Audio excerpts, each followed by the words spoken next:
le CT1 est un peu un État dans l'État. Le CT1 a la compétence voirie. Les autres 5 territoires ne l'ont pas. Donc effectivement, en étant hors du CT1, c'est difficile pour moi de parler à la place d'un élu qui y siège. Voilà.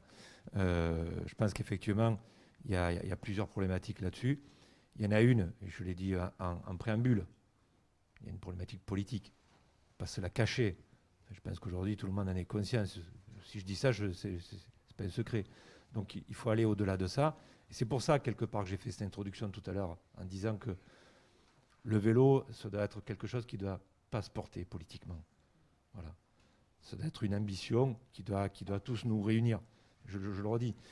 Par contre, après, sur les moyens, j'ai bien aimé la remarque de monsieur, je n'ai pas retenu votre nom.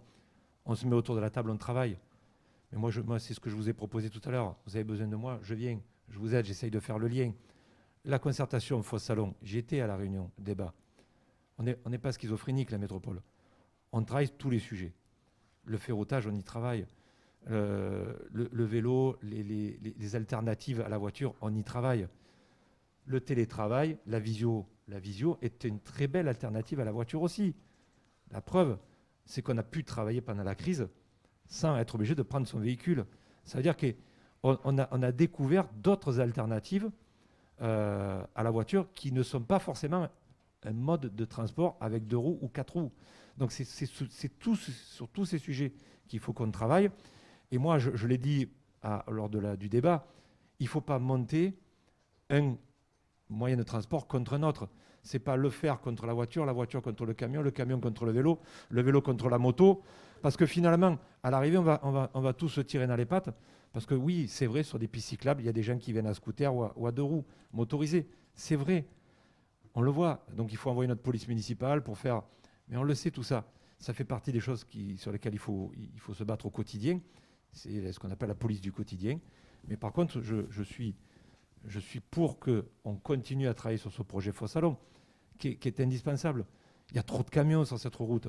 Enfin, on en est tous convaincus. Il y a trop de bouchons, c'est indéniable. Donc il faut qu'on avance. Et le plus vite, c'est le mieux. Et je comprends les maires qui aujourd'hui veulent sortir des embouteillages qu'ils ont au quotidien. Je les comprends. Je ne suis pas sur l'axe, mais j'aimerais pas y être. Je vous dis avec beaucoup de sincérité. Mais moi, j'en ai d'autres de problèmes sur Sénat. J'ai la Nationale 7 qui traverse ma commune. J'ai 20 000 véhicules par jour qui coupent mon village en 2. J'ai la rive nord, la rive gauche et la rive droite. Voilà. Et ceux qui habitent à la rive droite ne vont pas dans la rive gauche parce que c'est trop dangereux de traverser la Nationale 7. C'est un comble. Donc, toutes ces problématiques, je les connais. Mais il faut y faire face. Il faut travailler en concertation. Mais ce mot a été dit pendant toute la matinée. La concertation.